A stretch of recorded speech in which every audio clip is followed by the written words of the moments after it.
Mari kita simak bersama penjelasan pokok pengaturan dalam Peraturan Menteri Kesehatan Nomor 17 Tahun 2024. Penjelasan akan disampaikan oleh Kepala Biro Hukum, Ibu Indah Febrianti, SH.MH. Kepada Ibu Indah, kami persilakan.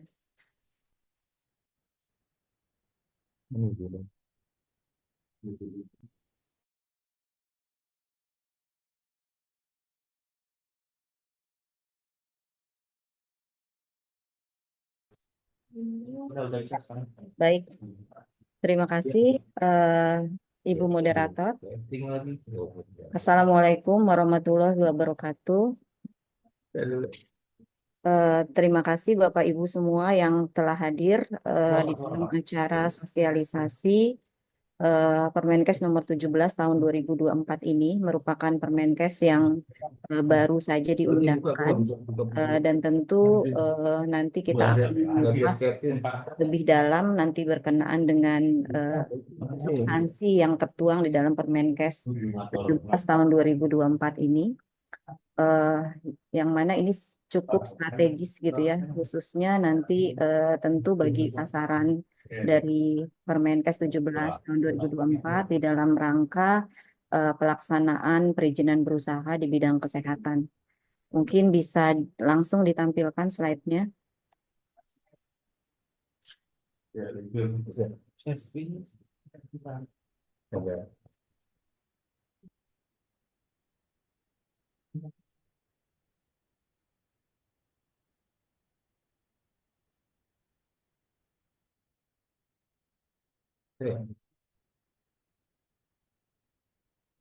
Udah kan?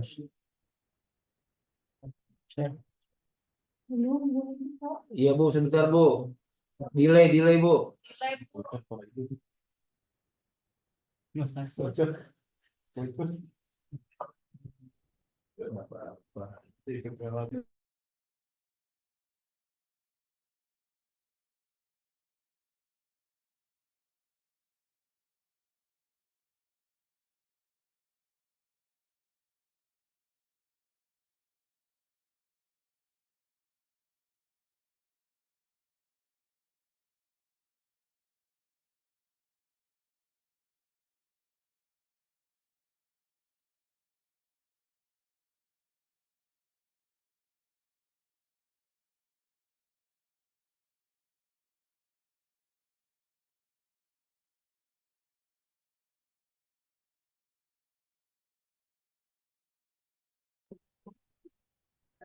Ya, baik Bapak Ibu, ini adalah Peraturan Menteri Kesehatan Nomor 17 Tahun 2024 tentang perubahan kedua atas Permenkes Nomor 14 Tahun 2021 tentang standar perizinan berusaha bidang kesehatan. Nah, ini adalah kalau kita bicara dasar hukum berkenaan dengan perizinan berusaha di sektor kesehatan, dasarnya tentu mulai dari undang-undang ya. Kita sudah punya saat ini Undang-Undang Nomor 6 Tahun 2023 tentang penetapan peraturan pemerintah pengganti Undang-Undang 2 Tahun 2022 tentang Cipta Kerja. Kemudian selanjutnya juga tindak lanjuti dengan peraturan pemerintah Nomor 5 Tahun 2021 tentang penyelenggaraan perizinan berusaha berbasis risiko, yang mana di sini nanti akan mengurai seluruh perizinan berusaha di setiap sektor. Dan khusus untuk bidang kesehatan juga ada salah satunya nanti di dalam PP 5 tahun 2021 ini, dan juga kita pernah punya PP 47 tahun 2021 tentang penyelenggaraan bidang rumah sakitan yang khusus mengatur mengenai salah satunya adalah konteks perizinan berusaha di bidang rumah sakitan, di mana ini juga sudah dicabut dengan PP nomor 28 tahun 2024 tentang peraturan pelaksanaan Undang-Undang nomor 17 tahun 2023 tentang kesehatan. Karena di dalam PP 28 tahun 2024 juga pada prinsipnya bersifat Omnibus Law gitu, yang memang turunan dari Undang-Undang Omnibus Law Kesehatan, yang di dalamnya juga termasuk mengatur mengenai bagaimana penyelenggaraan di bidang rumah sakitan. Kemudian dari PP terbit Peraturan Menteri Kesehatan Nomor 14 Tahun 2021 tentang standar kegiatan usaha dan produk perizinan berusaha berbasis risiko sektor kesehatan, di mana Permenkes ini sebenarnya merupakan amanat dari PP Nomor 5 Tahun 2021 yang di dalamnya tadi mengatur setiap sektor ya, termasuk di sektor kesehatan. Jadi memang masing-masing sektor memiliki peraturan menteri, dan untuk bidang kesehatan kita sudah punya Permenkes 14 tahun 2021. Permenkes 14 tahun 2021 ini kemudian juga dilakukan perubahan yang pertama, yaitu Permenkes nomor 8 tahun 2022, dan saat ini kita sudah ditetapkan juga Permenkes perubahan keduanya, yaitu Permenkes 17 tahun 2024, yang nanti mungkin secara dalam kita akan coba kupas secara komprehensif di dalam pertemuan sosialisasi ini. Lanjut.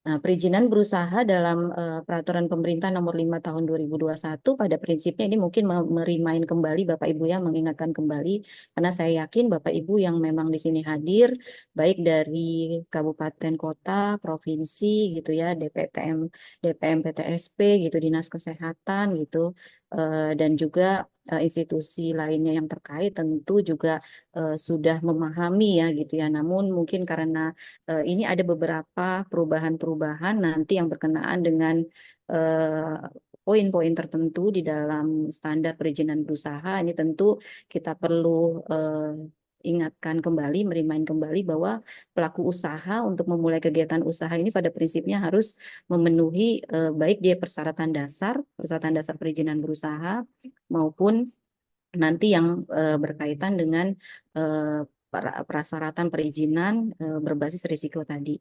Untuk persyaratan dasar perizinan berusaha ini aspek-aspeknya adalah kesesuaian kegiatan pemanfaatan ruang, persetujuan lingkungan, persetujuan bangunan gedung, dan sertifikat layak fungsi yang memang ini diatur di dalam peraturan perundang-undangan yang secara khusus mengatur mengenai bidang tata ruang, bidang lingkungan hidup, dan bidang bangunan gedung.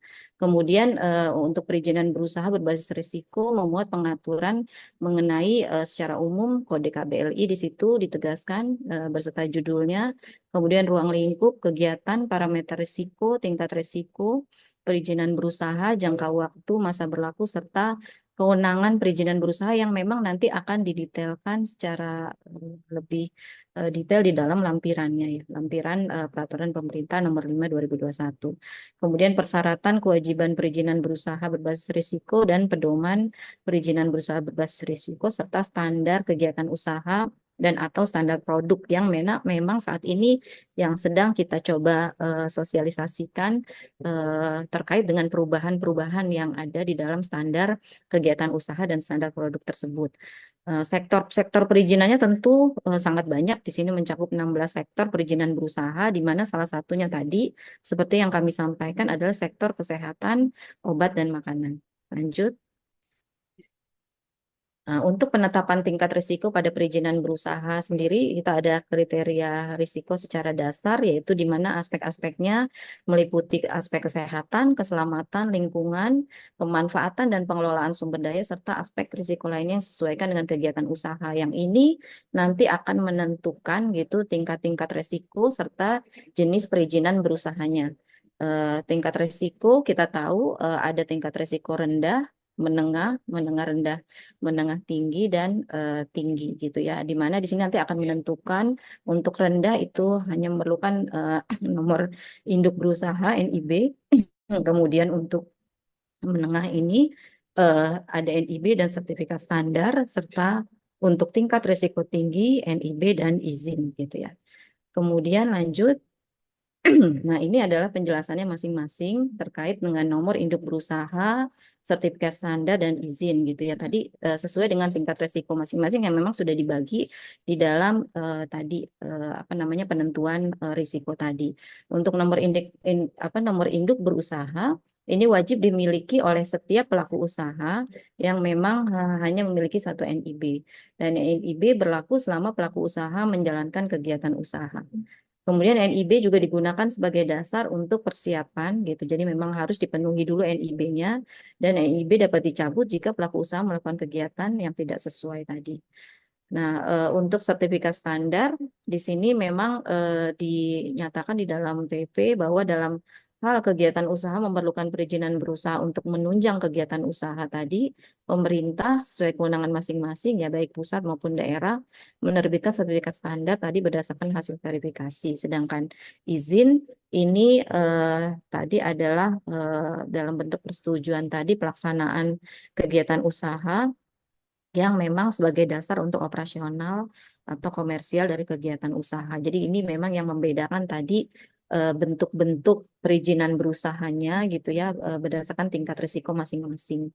Nah, tentu pelaku usaha di sini ditegaskan harus memiliki hak akses terhadap OSS (Online Single Submission) yang memang ini sudah berjalan dan di dalam masa peralihannya itu ditegaskan bahwa pelaku usaha yang telah memperoleh hak akses sebelum berlakunya PP gitu ya yang memang dulu kita mengenal dari sistem OSS itu ada pembaharuan data dan nanti atas pembaruan data tadi ada notifikasi kepada pelaku usaha melalui surat elektronik yang didaftarkan. Ini jadi secara umum gitu ya terkait dengan pengaturan proses perizinan berusaha di PP 5 2021. Lanjut. Nah, ini adalah penerbitan gitu dari sisi penerbitan perizinan berusahanya gitu ya bagaimana tadi yang sebelum kegiatan usaha terkait dengan NIB gitu ya ada tahapan persiapannya, kemudian juga pelaku usaha yang memenuhi dan menyampaikan pemenuhan persyaratan ini ke sistem OSS nanti menyampaikan persyaratan izin, kemudian sistem OSS meneruskan kepada DPM PTSP kepada Kementerian Lembaga, DPM PTSP Provinsi, Kabupaten Kota untuk melakukan verifikasi dan ada notifikasi hasil verifikasinya kepada OSS apakah dia memenuhi atau tidak memenuhi persyaratan dan selanjutnya penerbitan izin gitu ya. Notifikasi memenuhi persyaratan OSS akan menerbitkan kemudian tidak memenuhi pelaku usaha yang memenuhi kelengkapan juga melalui sistem OSS dan DPM PTSP tidak memberikan notifikasi, maka sistem OSS menerbitkan izin. Ini di dalam prosesnya memang yang arahnya adalah sebenarnya lebih mempermudah gitu ya di dalam proses penerbitan perizinan berusaha tadi. Demikian juga dengan penerbitan sertifikat standar, ada notifikasi, verifikasi, dan juga kemudian nanti menyampaikan standar-standar kegiatan penunjangnya melalui sistem OSS. Lanjut. Nah, ini tentu Bapak Ibu karena memang di dalam apa namanya ranahnya perizinan berusaha gitu ya dengan eranya kemudahan gitu dari sisi perizinan berusaha, tentu memang pengawasan ini harus lebih diperjelas gitu. Dari sisi pengawasan rutin dan pengawasan insidental ini sudah ditegaskan di dalam PP 5 bahwa ini dilakukan oleh Kementerian Kesehatan, Gubernur, Bupati, Wali Kota sesuai tugas fungsi kewenangan di penerbitan perizinan berusaha tersebut. Tentunya ini harus saling bersinergi gitu ya, sehingga memang kita banyak sekali mungkin di dalam proses evaluasi permasalahan-permasalahan yang dihadapi. Nah, ini tentu harus ada sinergi satu sama lain antara pemerintah pusat dengan pemerintah daerah karena memang tadi gitu ya terkait dengan perizinan berusaha yang memang sudah lebih dipermudah dengan melalui sistem tadi. Nah, ini pengawasan rutin berdasarkan laporan rutin dari pelaku usaha atas kepatuhan standar pelaksanaan usaha dan inspeksi lapangan. Ini juga ditegaskan di dalam PP 1 kali dalam 1 tahun, bisa kunjungan fisik virtual, dan hasil inspeksi lapangannya dituangkan dalam BAP, ditandatangani oleh pelaksana dan pelaku usaha. Kemudian untuk insidental, tentu juga kita buka pengaduan dari masyarakat atau pelaku usaha, dan inspeksi lapangan atau virtual juga bisa dilakukan, serta hasil pengawasannya diunggah ke sistem OSS oleh penanggung jawab pelaksana inspeksi lapangan. Jadi ini yang memang perlu diperhatikan kembali gitu ya oleh Bapak Ibu yang memang memiliki kewenangan tadi ya di dalam proses baik di perizinan berusahanya maupun pengawasan tadi. Lanjut.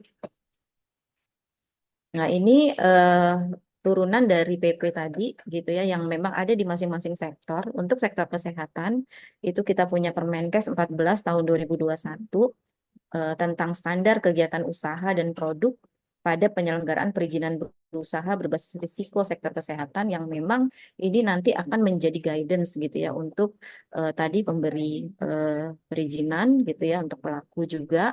Sehingga memang kita harus betul-betul memahami nanti terkait tadi dengan konteks perubahannya ya yang ada di Permenkes 17 2024. Permenkes 14 2021 ini melaksanakan ketentuan pasal 6 ayat 7 PP 5 tahun 2021 dan pasal 5 ayat 2 PP 47 2021 yang mengatur mengenai standar kegiatan usaha kefarmasian, alat kesehatan, dan perbekalan kesehatan rumah tangga.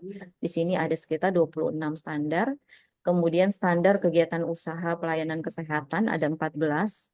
Standar kegiatan usaha pengendalian vektor dan binatang pembawa penyakit, standar penunjang kegiatan usaha kefarmasian, alat kesehatan, dan perbekalan kesehatan rumah tangga, ini standar penunjangnya, standar penunjang kegiatan usaha pelayanan kesehatan, dan standar penunjang kegiatan usaha pengendalian vektor dan binatang pembawa penyakit. Jadi ini cukup banyak jumlahnya Bapak Ibu dan tentu nanti kita perlu memahami ya masing-masing perubahannya gitu ya, tidak seluruhan dari standar ini, tetapi ada beberapa standar-standar yang memang ini disesuaikan dengan tadi mungkin hasil evaluasi, pengawasan, hasil tindak lanjut pengawasan di lapangan gitu ya, dan juga perkembangan dari sisi kebutuhan teknis gitu dan lain-lain. Ini mungkin nanti yang bisa dipahami oleh kita bersama. Lanjut.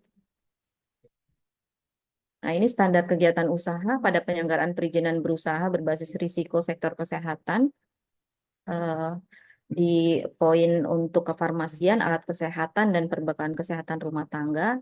Di sini ada cukup banyak untuk jenis-jenisnya ya, mulai dari toko obat, apotek, industri kertas tisu, kemudian produksi alat kesehatan radiasi, dan seterusnya itu. Nah, ini adalah yang dilakukan perubahan ya Bapak Ibu ya, yang diberi warna merah.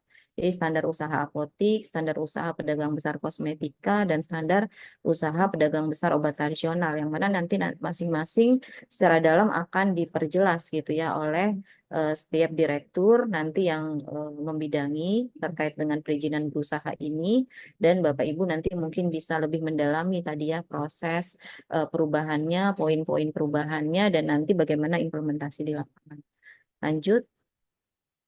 Nah, ini standar kegiatan usaha di bidang pelayanan kesehatan juga ada 14 tadi seperti yang disampaikan, dan perubahan yang ada di dalam Permenkes 17 ini adalah berkenaan dengan standar usaha klinik. Sedangkan untuk pengendalian vektor dan binatang pembawa penyakit nanti ini juga ada beberapa perubahan yang memang sudah ditetapkan di dalam Permenkes 17. Lanjut. Nah, untuk standar produk penunjang ya, penunjang kegiatan usaha baik tadi kefarmasian, alat kesehatan, dan PKRT ini juga cukup banyak tadi yang seperti disampaikan sebelumnya. Ini adalah uraian detailnya mencakup penyelenggaraan sistem elektronik farmasi, cara distribusi alkes yang baik gitu ya, pembuatan alkes yang baik, dan seterusnya. Ini termasuk dengan izin edar gitu ya yang tadi masuk memang di dalam standar penunjang kegiatan usaha. Lanjut. Nah, untuk standar penunjang kegiatan usaha pelayanan kesehatan, nah ini memang yang dilakukan perubahan yang berkaitan dengan standar penyelenggaraan pelayanan medis hiperbarik di rumah sakit dan standar penetapan aktivitas penyelenggaraan pelayanan dialisis, di mana penyelenggaraan pelayanan dialisis ini juga sebenarnya sudah pernah dilakukan perubahan pertama gitu ya, tadi menyesuaikan dengan kebutuhan-kebutuhan teknis di lapangan, dan ini juga ada kemudian dilakukan perubahan kembali. Kemudian standar kegiatan usaha pengendalian vektor dan BPP di sini yang berkenaan dengan standar sertifikat layak higien sanitasi dan standar label pengawasan atau pembinaan higien sanitasi pangan. Lanjut. Nah, ini adalah Permenkes nomor 8 tahun 2022 yang tadi kami sampaikan perubahan pertamanya dari Permenkes 14 tahun 2021 yang memang disesuaikan dengan upaya peningkatan akses pelayanan kesehatan untuk penanganan dan perawatan bagi penderita penyakit ginjal. Jadi ini juga mungkin nanti diperluas dan diperjelas gitu ya standar-standar baik dari sisi sarana prasarananya gitu ya dan pelayanannya dan lain-lain. Nah, ini mengatur penetapan perubahan standar, penetapan aktivitas penyelenggaraan pelayanan dialisis, kemudian klinik utama yang menyelenggarakan pelayanan hemodialisis berdasarkan ketentuan Permenkes 812/2010 tentang penyelenggaraan pelayanan dialisis pada pasienkes dapat menyelenggarakan pelayanan sampai dengan masa berlaku izin penyelenggaraannya habis. Kemudian klinik utama yang telah menyelenggarakan pelayanan hemodialisis tadi ini izin penyelenggaraannya habis masa berlakunya tetap dapat menyelenggarakan. Nah, ini masa-masa peralihan ya. Pelayanan hemodialisis dalam jangka waktu paling lama 3 bulan. Kemudian dalam hal klinik utama akan tetap menyelenggarakan setelah jangka waktu berakhir, maka harus tetap memiliki perizinan berusaha sesuai ketentuan perundang-undangan. Artinya tetap mengikuti nanti ketentuan yang diatur di dalam Permenkes 8 2022 tersebut. Lanjut. Kemudian ini Permenkes 17 2024 yang saat ini kita akan coba sosialisasikan nanti karena ini cukup banyak Bapak Ibu ya yang berkenaan dengan standar kegiatan usaha eh, dalam Permenkes 14 2021 itu perlu disesuaikan dengan kebutuhan untuk kemudahan dalam penyelenggaraan perizinan berusaha. Jadi sebenarnya kata kuncinya ini lebih diharapkan lebih memudahkan gitu ya di dalam penyelenggaraan perizinan berusaha karena tentu tadi kami di dalam rangka evaluasi gitu ya pembinaan pengawasan ini tentu juga banyak sekali mendapatkan masukan-masukan gitu dari semua stakeholder yang terkait dan ini nanti yang akan dilakukan kajian tentu dengan teman-teman program ya pemegang apa namanya pembina dari setiap pelaku usaha atau standar usaha di bidangnya masing-masing dan tentu ini yang sudah dilakukan pembahasan dan ditetapkan menjadi Permenkes 17 tahun 2024 tentang perubahan kedua atas Permenkes 14 2021 tentang standar kegiatan usaha dan produk pada penyelenggaraan perizinan berusaha berbasis risiko sektor kesehatan. Jadi perubahan-perubahannya mencakup tadi yang sudah disampaikan sebelumnya ada standar usaha apotik, standar usaha pedagang besar kosmetik, standar usaha pedagang besar obat tradisional, obat bahan alam, kemudian standar usaha klinik, standar usaha pengendalian vektor dan binatang pembawa penyakit, standar penetapan pelayanan medis hiperbarik, standar penetapan penyelenggaraan pelayanan dialisis. Nah, ini kemudian dilakukan perubahan kembali ya di yang kedua. Standar sertifikat laik higien sanitasi dan standar label pengawasan pembinaan higien sanitasi pangan. Lanjut. Nah, ini adalah beberapa poin yang dapat kami sampaikan di dalam Permenkes 17 tahun 2024. Yang pertama, bahwa pelaku usaha berupa klinik utama, ini mungkin dari sisi norma peralihannya ya, yang telah menyelenggarakan pelayanan hemodialisis berdasarkan ketentuan 812 yang tadi gitu, serta pelaku usaha yang telah memiliki perizinan berusaha berdasarkan ketentuan Permenkes 14 yang sudah diubah di Permenkes 8 2022 tetap berlaku sampai habis masa berlakunya izin. Jadi ini menyatakan ketentuan keberlakuan memang izin yang sudah dimiliki gitu sebelumnya ya. Kemudian perizinan berusaha yang sedang dalam proses, ya ini proses pengajuan perizinan berusaha baru atau perpanjangan perizinan berusaha tadi masih kaitannya dengan yang dialisis, tetap dilakukan proses perizinan berusaha sesuai ketentuan Permenkes 14. Jadi artinya yang sedang dalam proses juga masih menggunakan tadi aturan sebelumnya, termasuk syarat-syarat gitu ya, standar yang memang ada di dalam Permenkes 8 2022.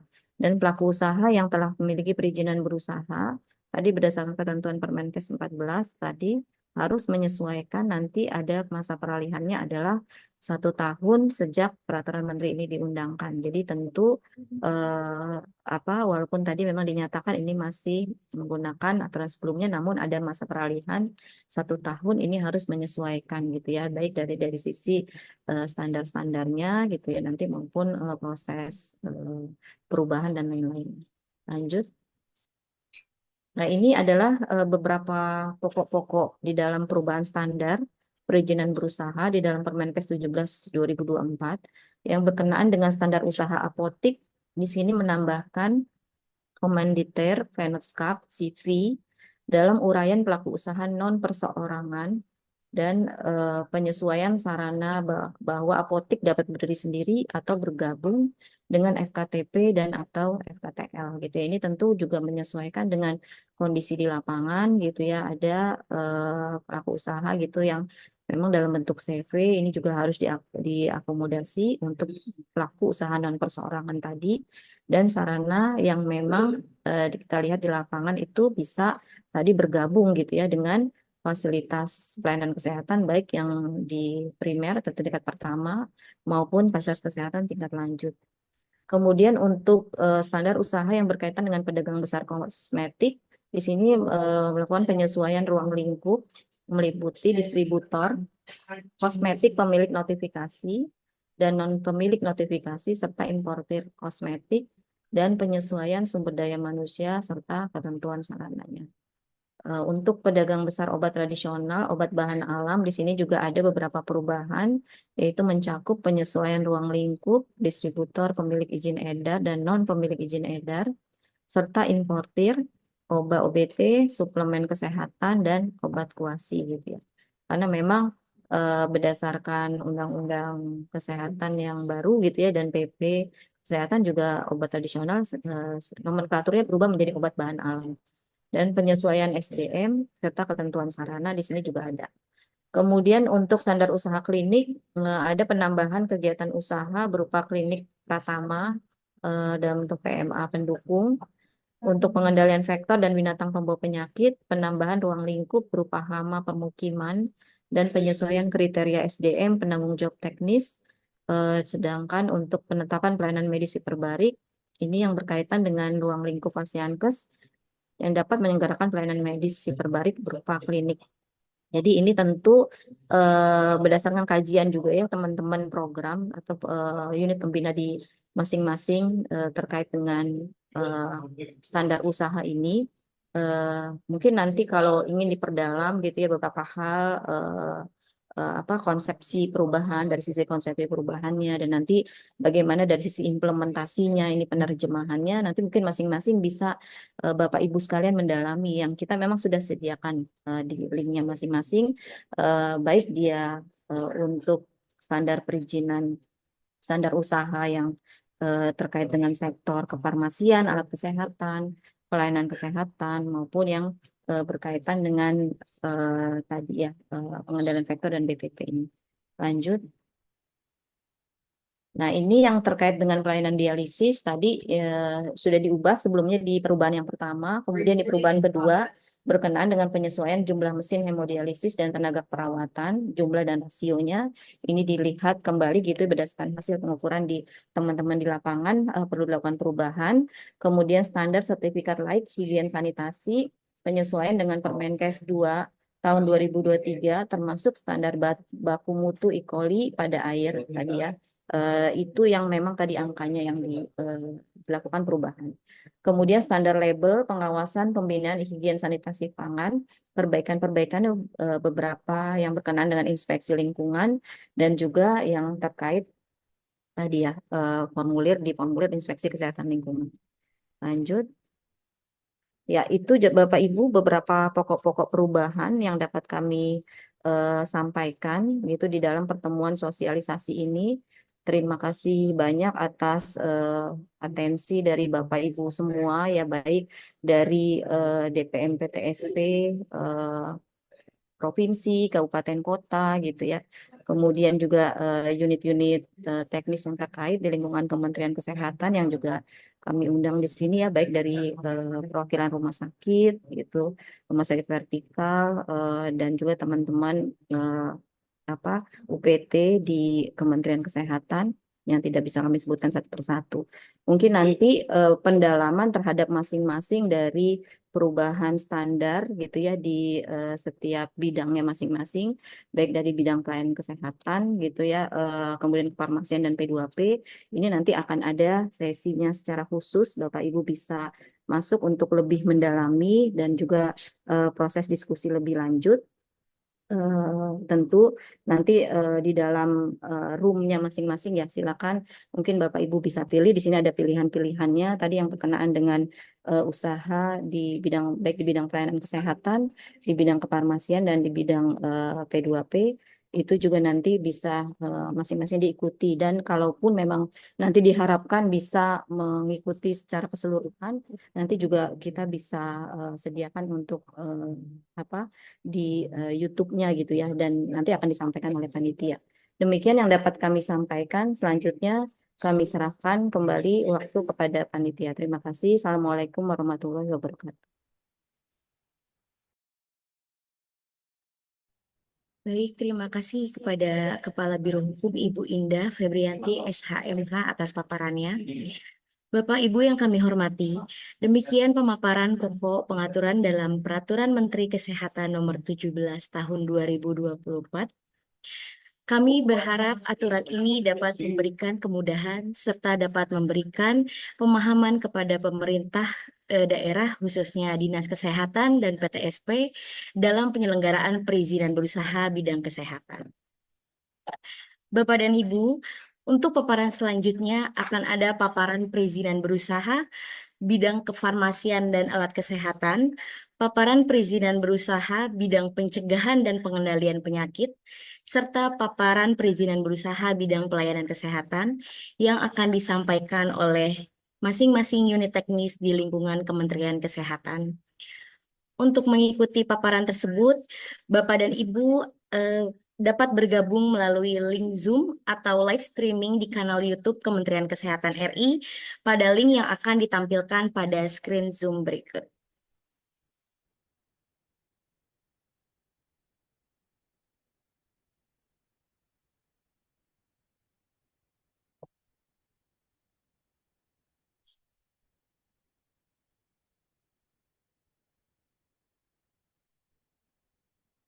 Nungguin semua. Bisa sih.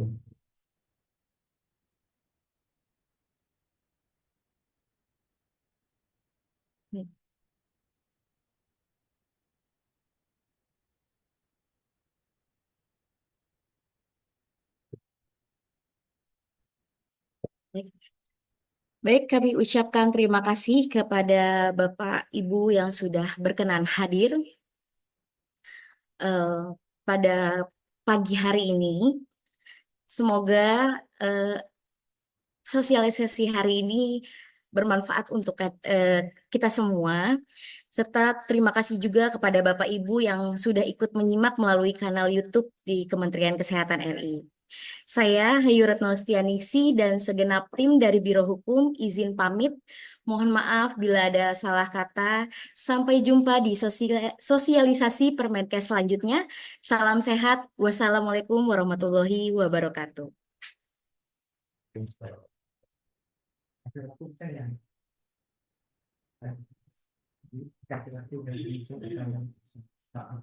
Untuk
tahun 1993 ada lagi PMK nomor 922 tentang Menkesper garing 10 tahun 1993 tentang ketentuan dan tata cara pemberian izin apotek.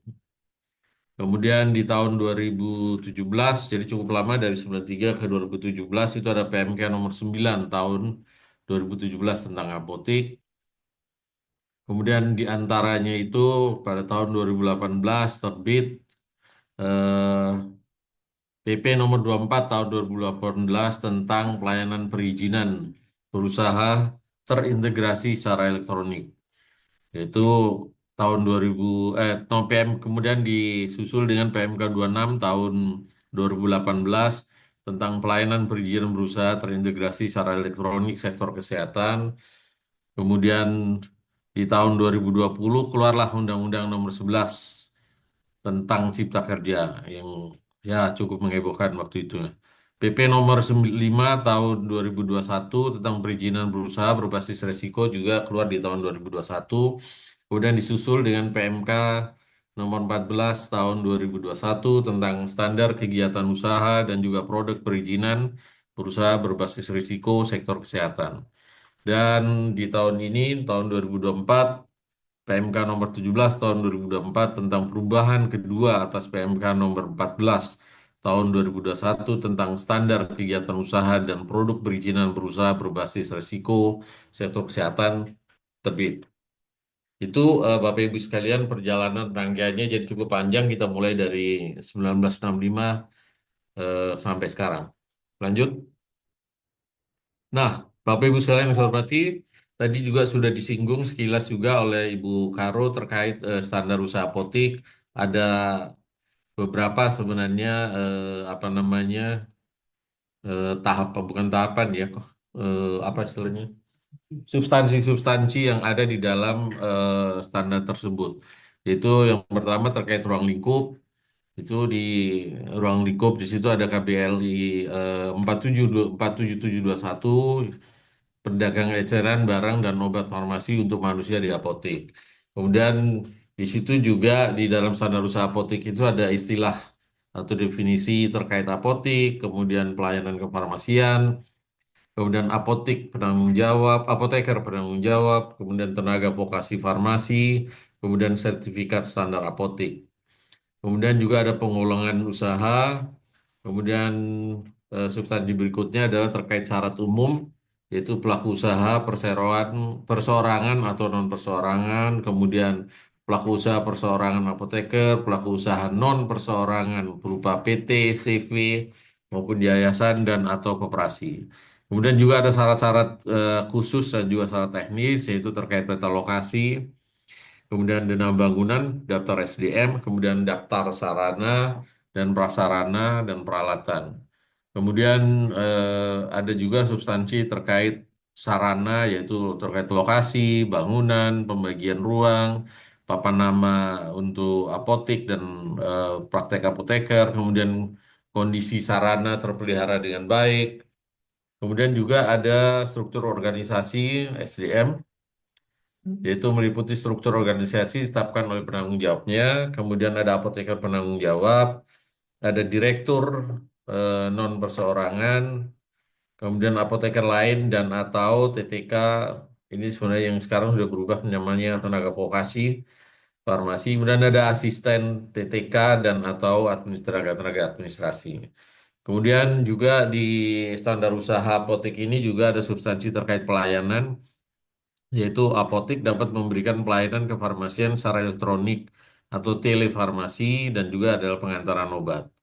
Kemudian pelayanan kefarmasian di apotek dilakukan berdasarkan standar pelayanan, yaitu meliputi sediaan farmasi, alat kesehatan, BMHP, dan juga komoditi lain yang diserahkan terjamin keamanannya, mutu, khasiat, dan manfaatnya.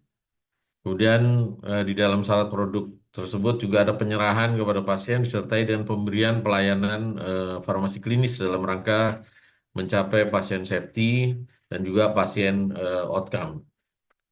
Kemudian ada juga terkait substansi sistem manajemen usaha, yaitu apotek wajib menetapkan dan menerapkan standar prosedur operasional yang efektif dan terdokumentasi. Ini sangat penting Bapak Ibu sekalian, adanya SOP di masing-masing apotek karena ini juga akan membantu Bapak Ibu sekalian dalam rangka apabila terjadi sesuatu, SOP inilah yang akan menolong Bapak Ibu sekalian.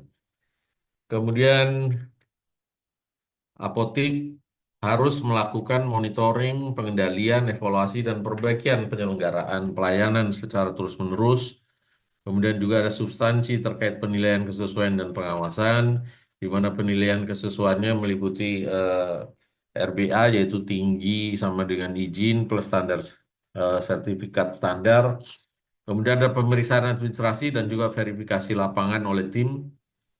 Kemudian ada pengawasan yaitu Kemenkes yang melakukan pengawasan itu secara berjenjang, ada Kementerian Kesehatan, ada Pemda Provinsi, Pemda Kabupaten Kota, dan juga pengawasan terhadap pemenuhan standar eh, dan juga kewajiban. Hal ini dilakukan secara rutin dan ada bisa dilakukan secara rutin maupun insidental. Jadi pengawasan itu secara rutin, misalnya setahun sekali. Kalau insidental, misalnya ada permasalahan, ada kasus, itu bisa dilakukan pengawasan. Lanjut.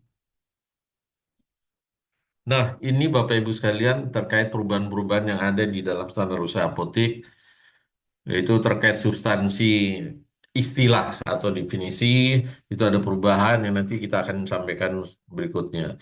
Kemudian ada syarat umum juga ada perubahannya dan juga terkait sarana juga ada perubahan. Jadi ada 3 hal saja yang mengalami perubahan di dalam standar usaha apotek dari PMK 14 ke PMK 17. Lanjut. Nah, di dalam istilah atau definisi Bapak Ibu sekalian antara PMK 14 dan PMK 17 adalah sebagai berikut. Pertama, untuk tenaga teknis kefarmasian yang selanjutnya disingkat TTK pada PMK 14 adalah tenaga yang membantu apoteker dalam melakukan praktek kefarmasian di apotek yang terdiri atas sarjana farmasi, ahli madya farmasi, dan analis farmasi. Nah, sekarang dengan adanya PMK 17, itu disebutkan menjadi tenaga vokasi farmasi adalah tenaga yang menjalankan praktek farmasian yang dalam menyelenggarakan praktek tertentu di bawah supervisi apoteker yang terdiri atas tenaga vokasi farmasi lulusan diploma 3 farmasi. Jadi sarjana farmasi dengan adanya PMK ini sudah nggak masuk lagi disebut sebagai tenaga vokasi farmasi. Kemudian di dalam istilah atau definisi, sertifikat standar apotek dalam PMK 14 adalah bukti pemenuhan seluruh persyaratan perizinan berusaha apotek yang dikeluarkan oleh Dinas Kesehatan Kabupaten Kota setelah dilakukan penilaian kesesuaian. Itu disebutnya di situ adalah sertifikat standar apotek, yaitu bukti pemenuhan setelah dilakukan penilaian kesesuaian. Nah, di dalam PMK 17 itu namanya berubah menjadi lampiran data teknis apotek. Adalah bukti pemenuhan seluruh persyaratan standar usaha apotek dan merupakan bagian yang tidak terpisahkan dari NIB dan izin apotek. Itu Bapak Ibu sekalian terkait istilah. Ada satu lagi yaitu surat tanda registrasi apoteker yang selanjutnya disingkat STRA adalah bukti tertulis yang diberikan oleh Konsil Tenaga Kesehatan Indonesia kepada apoteker yang telah terregistrasi. Di dalam PMK 17 disebutkan surat tanda registrasi yang selanjutnya disebut STR adalah bukti tertulis yang diberikan pada tenaga medis dan juga tenaga kesehatan yang telah diregistrasi. Lanjut, itu yang terkait istilah dan definisi yang mengalami perubahan.